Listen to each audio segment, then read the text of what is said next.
That last description, which is at the same time the most overlooked and the most clarifying. If you read Thomas simply as a rationalist philosopher, you'll miss the point of almost anything he wrote. Thomas was a saint, deeply in love with Jesus Christ. He was a spiritual master. And the whole purpose of all his writing was to place us on the road to Christ.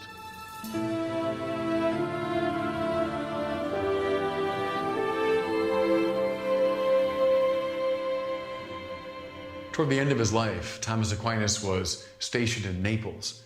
In fact, I'm standing right now in the cell that he occupied at the Friary of San Domenico Maggiore. During those years, Thomas was working on the last part of the Summa Theologiae, his theological masterpiece.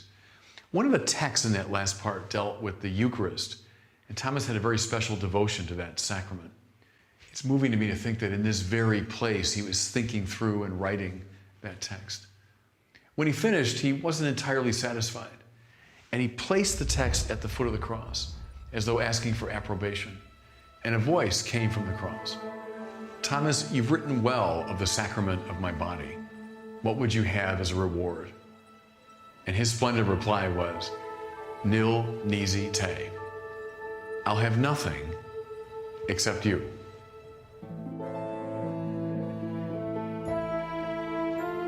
With all his heart, Thomas Aquinas wanted nothing other than Christ, nothing more or less than Christ. Grasping this is the key to grasping all that he wrote.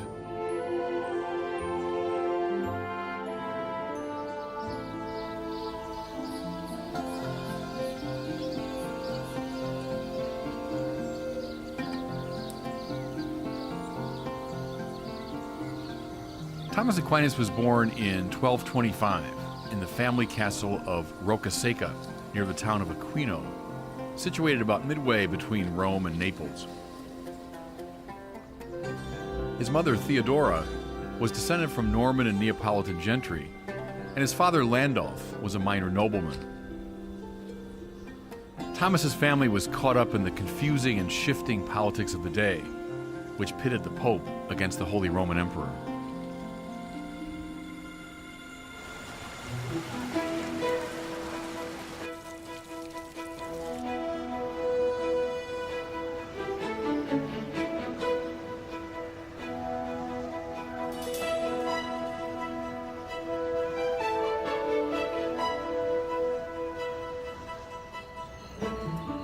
When Thomas was only 5 years old, he was sent to the Benedictine monastery of Monte Cassino, not too far from his home. He would stay among the Benedictines for 9 very formative years. Far too many commentators have overlooked the importance of Thomas's sojourn in the Benedictine world. At Monte Cassino, he would have learned the rudiments of the contemplative life, and he would have fallen in love with the scriptures, especially the Psalms. In his maturity, Thomas would understand theology as essentially an elaboration of the Sacra Pagina, the holy page. There's a delicious story told concerning Aquinas at this early stage of his development.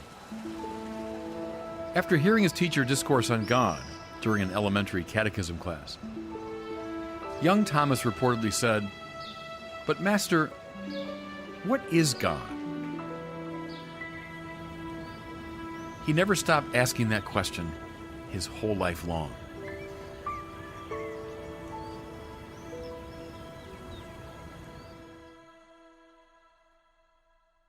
I'm a seminary rector, so I deal with people applying to the seminary all the time.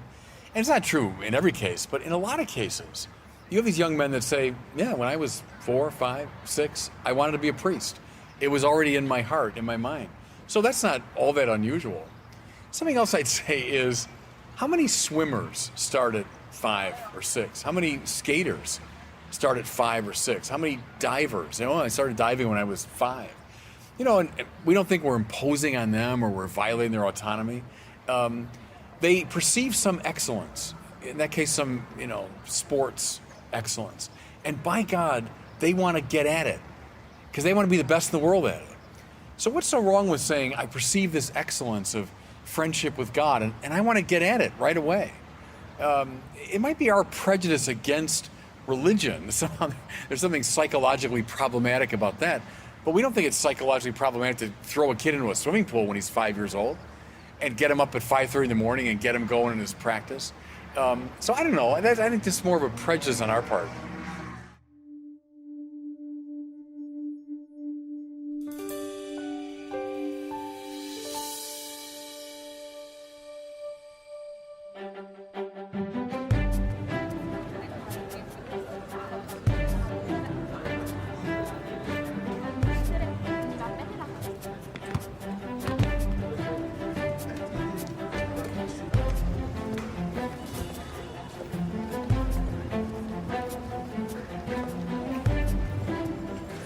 When he was around 15, Thomas left Monte Cassino for political reasons and took up what we would call undergraduate studies at the newly founded University of Naples.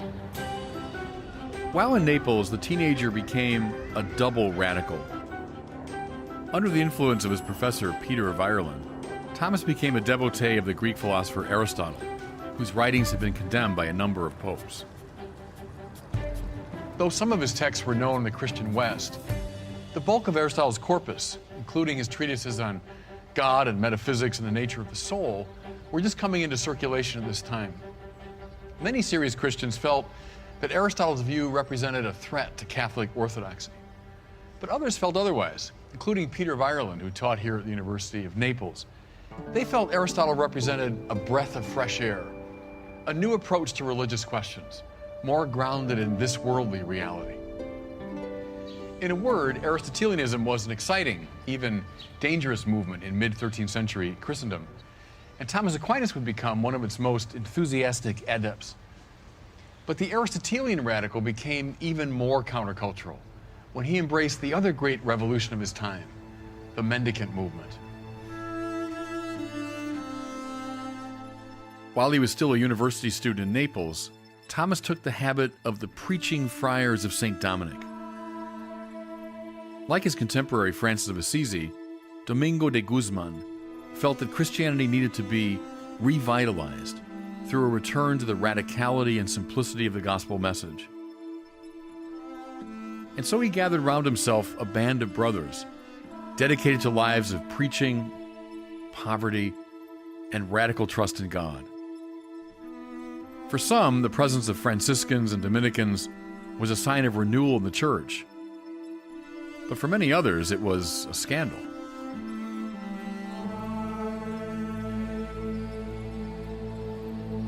Thomas's parents wanted him to be the abbot of Monte Cassino, a respected position at an established institution.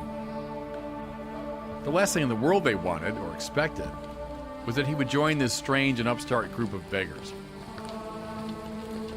So, on his way to Paris to begin his Dominican formation, Thomas was waylaid by his own brothers, who had been sent by their mother to stop him. Though they tried to tear his Dominican habit from his back, the young Aquinas clung to it desperately until they stopped.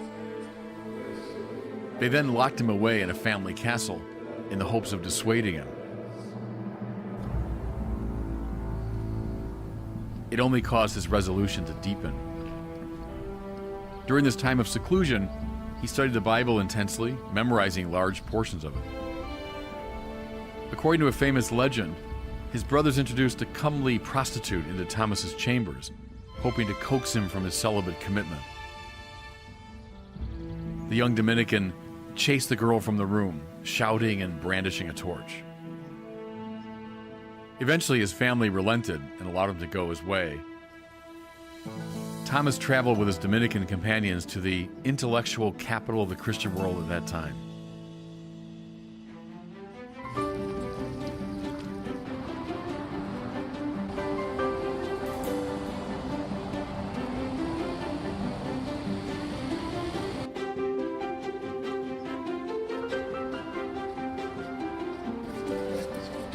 In the middle of the 13th century, Paris was a magnet for scholars from across Europe. Young students came to the left bank of the Seine, still called to this day Le Quartier Latin, the Latin Quarter, because of the language spoken by these international students. They came to hear lectures from and to argue with the finest scholars of the time. The Paris style of theologizing, brash, skeptical, public, even a tad irreverent, represented a departure from the more conservative monastic approach. When Thomas Aquinas arrived here in the new Athens of Paris in 1245, he found his intellectual home. He also found the most important of his mentors, the Dominican scientist and philosopher who, even in his own lifetime, was referred to as Albertus Magnus, Albert the Great. Under Albert's tutelage, Thomas continued his underground study of Aristotle.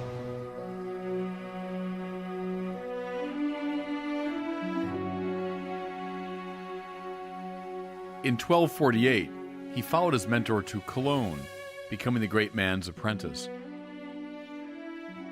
While a student there, Thomas, taciturn, self-effacing, and by no means slender, was given the nickname the Dumb Ox of Sicily.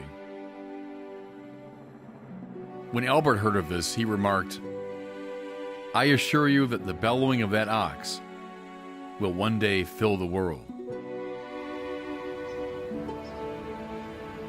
Thomas Aquinas was ordained a priest in Cologne, in a predecessor church to the great Cologne Cathedral.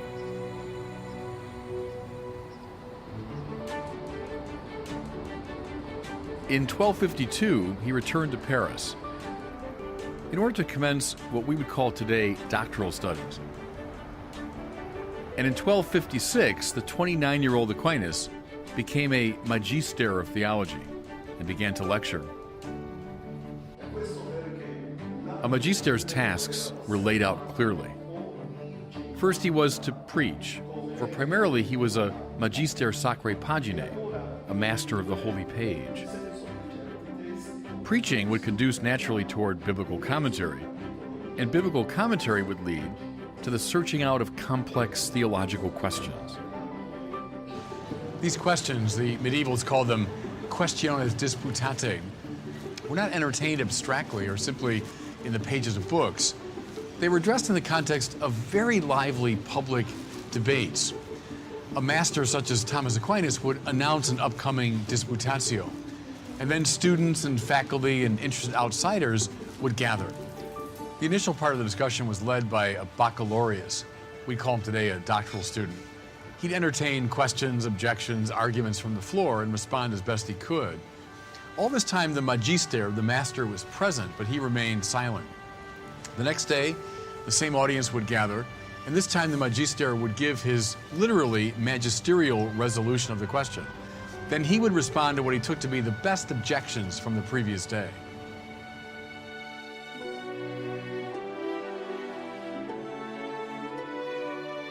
Thomas Aquinas' Summa Theologiae, generally regarded as his masterpiece, is a literary rendition of a series of these questiones disputate.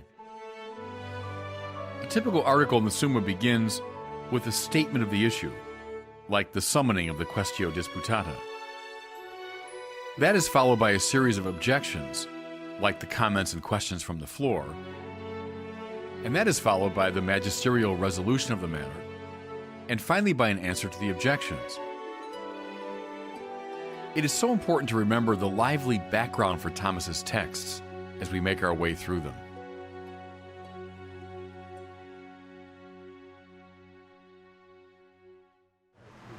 So historically, what was so significant about where we're standing? I'm standing on the Rue de Fouillard, which is in the Latin Quarter. It's a very short street, but it's referred to as the berceau de l'université. That means the cradle of the university.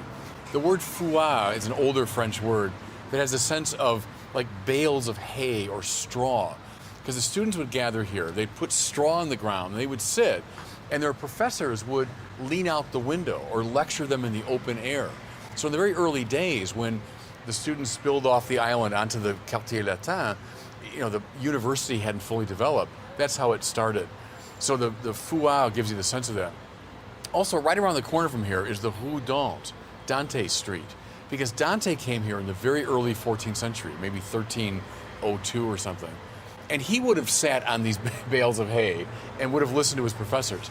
You look at the Divine Comedy, it's filled with Thomas Aquinas, filled with the scholasticism he learned here. So it's always very moving to me to come to this spot and realize, the whole university movement which starts in the 13th century. We're at the very beginning of it here.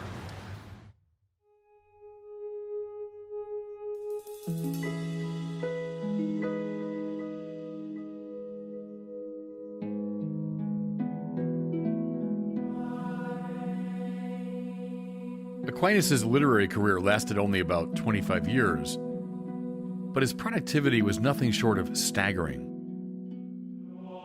His collected works fill 50 double-columned folio volumes. Thomas was obviously a genius, but he was also a man of extraordinary order and discipline. His day began with 2 masses, one that he celebrated and a second at which he assisted. And it continued almost without interruption as a cycle of reading, teaching, and writing. It is said that he dictated different works to as many as 3 secretaries at once, turning from one to the other. He would take a brief nap in the middle of the day and would frequently dictate arguments in his sleep. He was famously absent-minded. They say that a brother Dominican was assigned to sit next to him at meals to make sure he didn't put anything inedible in his mouth. One of the best-known anecdotes about Thomas Aquinas concerns a dinner he attended at the table of King Louis IX of France, St. Louis. In the midst of a raucous conversation, Thomas sat in abstracted silence, as usual, lost in thought. And then suddenly he brought his meaty fist down on the table, shook all the cups and plates, disturbed all the diners around him. And he said, "That will settle the Manichees." He just formulated an argument against the dualist heresy of Manichaeism. But one of his Dominican brothers turned to him and said rather sternly, "Don't you realize you're at the king's table?" But the saintly king, far more concerned with truth and decorum, said, No, send a scribe immediately and take down the friar's argument, lest he forget it."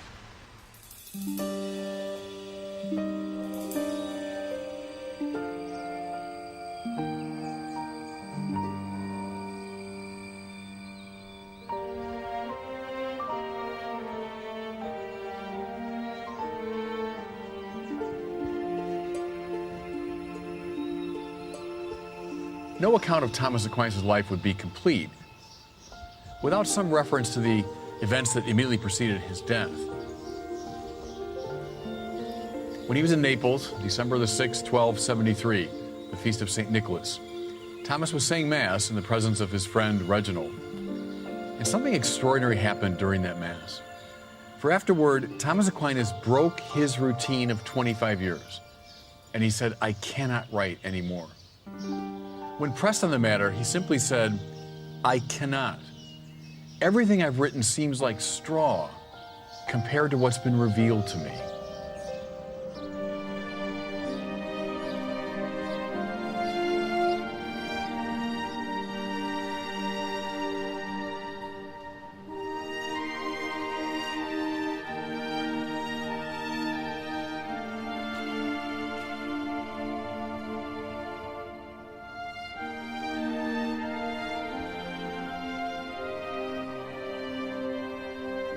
After filling thousands of pages with words, the great master abruptly fell silent. What happened to Thomas Aquinas? There's some evidence of a physical dimension to the experience. He took to his bed soon after, and when his sister saw him, she described him as stupefactus, dazed or out of his senses. That doesn't begin to explain it. Thomas saw something.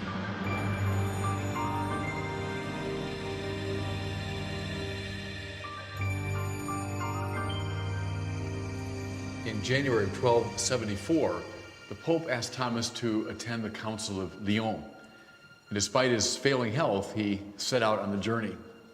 But on the way, he became desperately ill.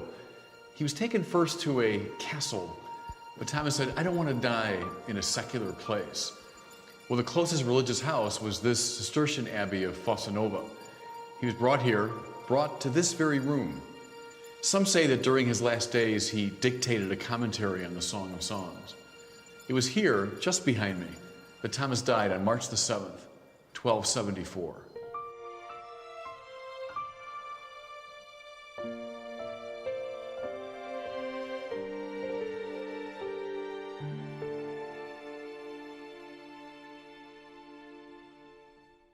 Sometimes I think God does speak in a much more direct, unambiguous way. You see it in great biblical figures, you see it throughout the history of the church, and yes, in people like Catherine of Siena and Thomas Aquinas. Now, how do you determine the difference between that experience and let's say someone who's just schizophrenic or just crazy and they're hearing voices? Then you've got to look at the totality of a person's life. Was Thomas Aquinas a deeply troubled, strange, anxiety-filled, problematic figure? No, he was by all accounts a very integrated, centered, balanced person. And so you look at the totality of the life and say, well, I don't think this is schizophrenia or some mental illness. I think this guy is witnessing to a real experience that he had. So I think the voice of God issue, you can read it a lot of ways, more generically, more symbolically and metaphorically, and in some cases very directly. There was a study done some years ago, and the conclusion of it was, America is a nation of mystics. And the author meant, you scratch the surface of most people's lives, you'll find lots of reports of this kind of strange, mystical encounter with higher powers. So we can say, oh, the person's nuts, but an awful lot of people have had these extraordinary experiences. So I think that's probably the right way to contextualize it.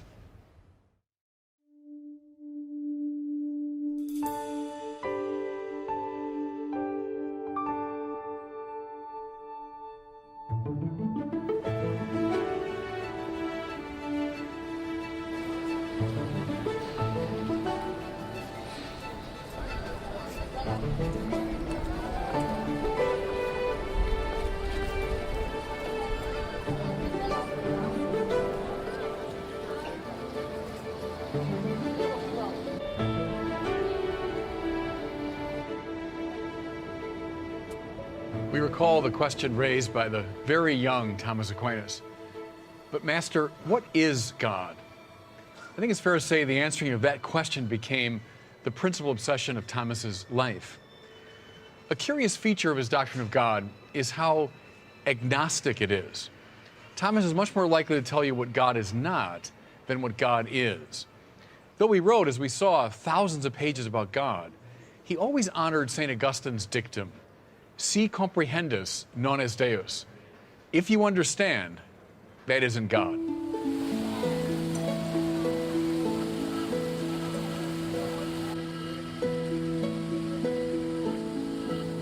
The great temptation is to turn God into a supreme version of a creature, to think of him as one being, however exalted among many. Thomas clarifies that God is not a being.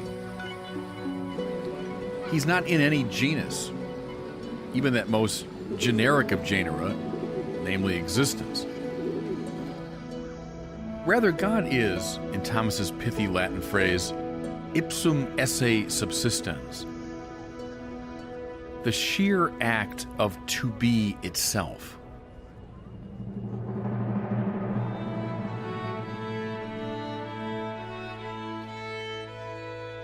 God is not an item in the universe or alongside it. Rather, he's the reason why the contingent and evanescent universe exists at all. Atheists, both old and new, rather consistently miss this point. When they find no evidence for this supreme being, they confidently declare that there's no God. But they're mistaking God, as Thomas understands him, with the gods, supreme items within the realm of nature. The true God is the answer to the question, why is there something rather than nothing?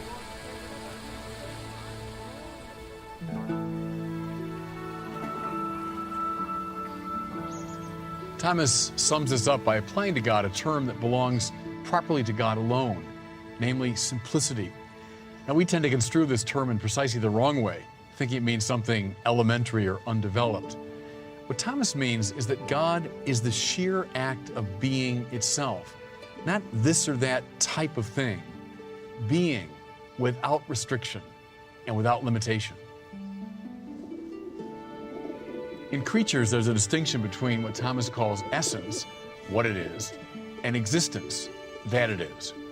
So for example, I'm a being, but I'm a human being, a being of a very particular type. This camera into which I'm gazing right now is a being of a very definite technological type. The trees around me are beings of a botanical type. But none of this obtains in regard to God. There is in God no distinction between essence and existence. To be God is to be to be. You see how this is just a more philosophically precise reformulation of the great answer that God gave to Moses when the patriarch asked, "What's your name?" And God said, "I am who I am." As the simple reality, God is that whose being is unconditioned, unrestricted, unlimited. This is why Thomas speaks of God as infinite, without borders. It's also why he's described as immaterial. It's not as though God is less than material. Rather, his being transcends the limits inherent in a material manner of existence. This is also why God is referred to as eternal. Time conditions material things, but God stands outside of time. Thomas also speaks of God as immutable or unchangeable. This has nothing to do with impassivity in the psychological sense. It means that God cannot improve or move from an inferior to a superior state. Instead, he's utterly perfect and fulfilled in his manner of being. Perhaps you've noticed by now that this procedure is largely negative. Thomas telling us what God is not rather than what God is. What does it mean to be immaterial, eternal, infinite, immutable? Well, we really don't know, for nothing in our ordinary experience is like that. Nevertheless, real spiritual insights can be gleaned from these reflections. To say that God is immutable is to say that he's reliable. He doesn't pass in and out of emotional states. He doesn't fall in and out of love with the world that he's made. To say that he's eternal is to say that he's not stuck in any particular moment of time, and therefore is present to all moments of time. To say that God is immaterial is to say he's not restricted to any one place, but can therefore be present to all places.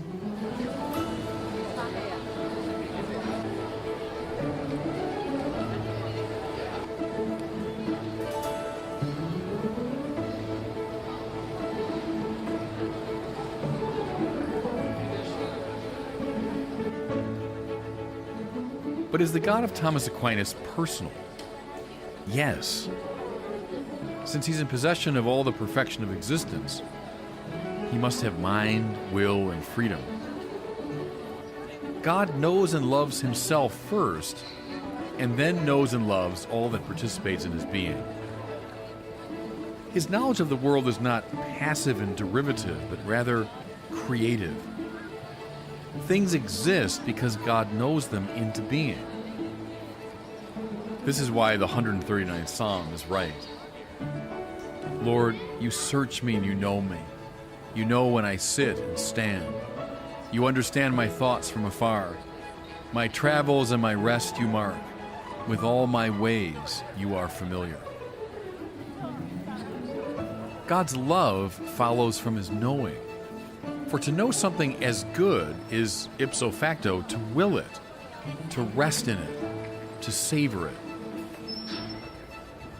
God loves his own perfection with an absolutely perfect love. This love is so intense that it spills over. Creation is nothing but the fruit of this effervescent love.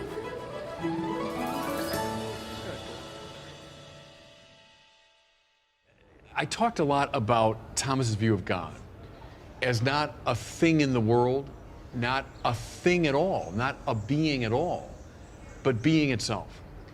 This is so important for the debates going on right now, because you read the great atheists, people like Feuerbach and Marx and Freud and Sartre, and now read their disciples today, the new atheists so-called. They all share this in common. They all think of God as some big being, Some say he exists, some say he doesn't. I call it the Yeti theory of God. You know, some say there's a Bigfoot, others say there isn't. Let's go find out. Let's look for evidence. See, but the problem is the question's set up entirely the wrong way. The creator of the universe is not an item within the universe. Think of the Russian cosmonaut that goes up, you know, in the 1950s, goes up into space and says, hey, I've gone up in the heavens and there's no God. Well, see, that's precisely the wrong way to look for God. You don't find him as one more thing in the universe. Rather, God is the condition for the possibility of the existence of contingent things. That's a fancy way of saying that God is the sheer act of being itself, in and through which all finite things find their existence. And so part of the problem with atheism is it sets up the question the wrong way. If they knew what Thomas Aquinas meant by God, they wouldn't ask the question that way.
What makes Thomas Aquinas perhaps most relevant to our time is his approach to the issue of faith and reason. For many rationalists today, faith is simply credulity or superstition or gullibility, believing things on the basis of no evidence. It would certainly be anachronistic to say that Enlightenment-style rationalism was in vogue in the 13th century. Nevertheless, a form of rationalism was indeed prevalent in the Paris of Thomas's time, namely Latin Averroism. This was a westernized version of the theory of Averroes, the Islamic philosopher, who had argued that theology represents relatively primitive thought, appropriate for the unsophisticated, whereas philosophy is the speech of the intellectual elite. What this gave rise to in its Western Latin form was a double truth theory, whereby something could be true theologically but false philosophically, and vice versa. Traces of this view can be found in the present day, for one of the upshots of Latin Averroism is that finally faith and reason have nothing to do with each other. At the end of the day, faith is simply irrational. This is precisely what Immanuel Kant and his enlightened colleagues thought, and why they encourage people of faith to grow up intellectually. Well, Thomas Aquinas was having none of this. He stood passionately and resolutely against Latin Averroism and the double truth theory, insisting that faith and reason cannot come into conflict with one another precisely because they come from the same source, the God who is truth itself.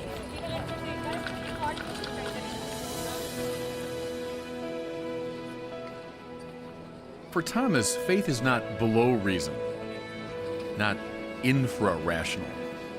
Rather, it stands above reason, supra-rational. It is not opposed to reason, but goes beyond it. Its darkness comes not from an insufficiency of light, but from an excess of light. But this means that reason can explore the faith with complete freedom. There's no sacrificium intellectus, no sacrifice of the mind involved in authentic religious faith.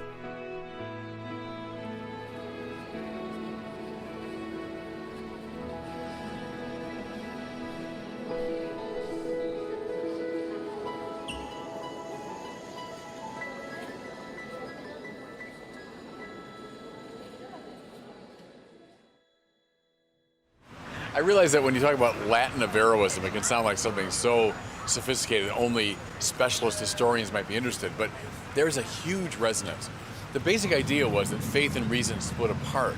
So this view had it that something could be true theologically, but false philosophically. True according to faith, but false according to reason. Was the Aquinas sense right away, this is a very dangerous thing, because now faith and reason just become unmoored. Some people of faith, even to the present day, will accept that view. Say, hey, this is what I believe, don't ask me any questions, I'm not open to criticism, I know science and reason say this, but my faith says that. It's a fideism. On the other side, you've got a rationalism that says, well, faith is just a lot of old nonsense, a lot of old superstition, and reason, science teach something else. Faith and reason have drifted apart.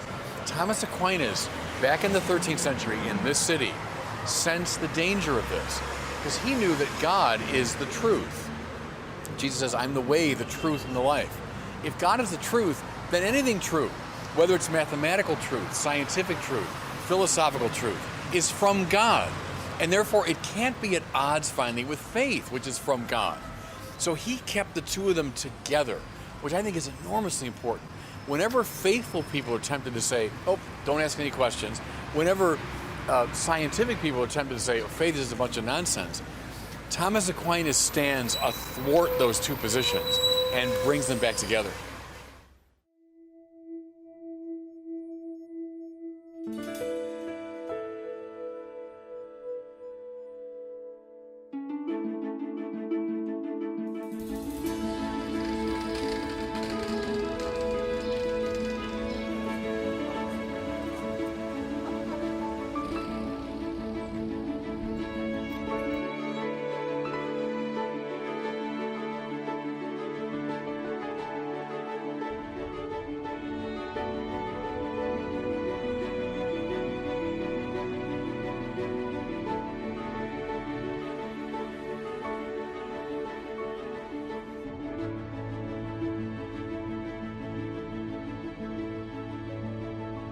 One of the most signal contributions of Thomas Aquinas was in the area of theological anthropology, to give it its technical description. More simply, his understanding of the human person. What strikes you first about Thomas in this area is how anti-dualist he was. Aquinas was much more at home with the biblical idea of the unity of the person than he was with all those forms of Platonic dualism that dominated Christian thought before him. For Thomas, the soul is not an alien power standing over and against the body, nor an unhappy spirit imprisoned in the body. Rather, it is the form of the body, the energy that makes a body distinctively human. This statement from the Summa is typical. The whole human soul is in the whole body, and also in every part of the body, just as God is present to the entire universe. Also this, the soul is in the body not as contained by it, but as containing it. One upshot of this unifying view is that the body should be reverenced. Here again from Thomas. We ought to cherish the body. Our body's substance is not from an evil principle, but from God. And therefore, we ought to cherish the body by a friendship of love. So Thomas is not a dualist. But didn't he believe in the immortality of the soul? Well, indeed he did, because the soul's intellectual capacity, its ability to engage in properly abstract thinking, is a sign of its immateriality. Nevertheless, he was convinced that in heaven, body and soul come together. Here's his own language. At the resurrection, the soul resumes not a celestial body or the body of some animal, but a human body made up of flesh and bones. Heaven is not a place of pure spirit. It's an embodied place, because no human soul would ever be perfectly happy apart from a human body.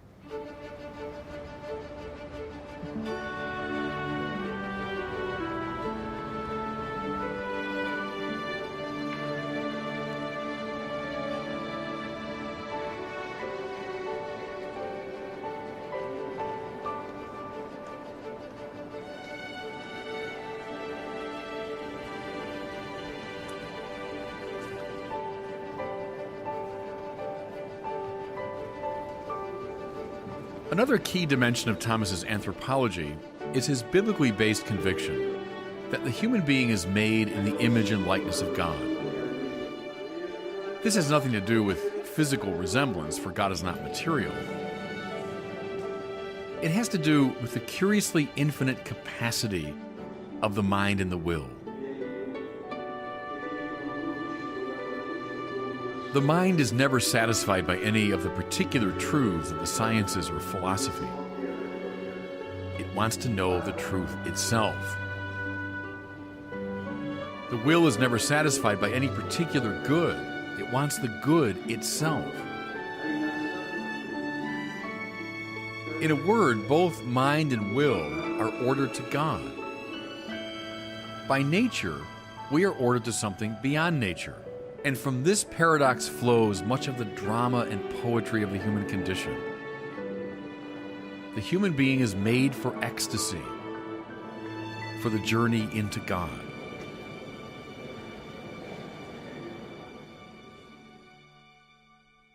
Thomas referred to theology as a science. Well, look at the sciences that begin, in the 16th century, and of course we're still asking all kinds of questions. The sciences have a way of opening up. As you answer one question, 10 new ones emerge. The same is true of the science of theology. So the best minds of the time in the Middle Ages went in for theology, as the best minds probably today go in for the sciences. You have the best minds of a given era looking at these questions, they're going to find all sorts of things to explore. And when you read the text of Thomas Aquinas, they're breathtaking. You can see the autographs of Aquinas, that crabbed writing of his. But the detail of his mind and the nature of the analysis is just extraordinary. He was a genius. He's a bit like, an Einstein or a Newton or a Kant or a Plato. He was a genius within the structure of his time intellectually.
Though it's overlooked in most treatments of Thomas Aquinas, the great Dominican saint is best characterized, I think, as someone deeply in love with Jesus Christ. You can sense it in his devotion to the Eucharist and to the other sacraments. You see it too in his rather extraordinary mystical experience, but perhaps most clearly in his writings on Jesus, which I think are the linchpin to his whole thought. There's a text in the third part of the Summa Theologiae. I've always found it very moving and very clarifying. The topic under consideration is the appropriateness or fittingness of the incarnation. Aquinas says something is fitting in the measure that it's congruent with your nature. Thus, it's fitting for me now to be speaking to you because I'm a rational animal. Well, God's nature is to be the good. And as the ancient adage had it, bonum diffusivum sui. That means the good is diffusive of itself. It gives itself away. When you're in a good mood, you don't turn inward, but rather you overflow, you effervesce, you go out of yourself. So we can see the supreme goodness of God in the sheer variety and fecundity of what he's made. God did not remain in isolated self-regard, but rather he gave himself away.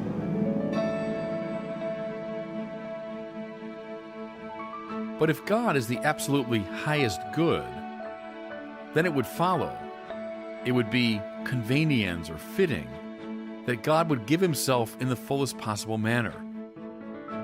And this, says Thomas, takes place when God joins to himself a created nature, becoming one with creation. The incarnation is therefore the surest and purest indication of God's goodness. We could sum this up by saying that the good God is ecstatic. He tends to stand out from himself, ekstasis, to move toward the other in love. But this fits perfectly with Thomas's reflections on the human person. For we saw earlier that human beings, by their nature, tend outward and upward, ecstatically reaching out toward the good and the true. Jesus Christ, the coming together of divinity and humanity, is accordingly the meeting of two ecstasies, a divine ecstasy that reaches down and a human ecstasy that reaches up. With the icon of Jesus Christ in mind, we can also understand with greater clarity one of Thomas's master ideas, namely that the true God and humanity are not in competition with one another. Thomas says with the mainstream of the Catholic tradition that Jesus is the hypostatic or personal unity of two natures, divine and human, that come together without mixing, mingling, or confusion.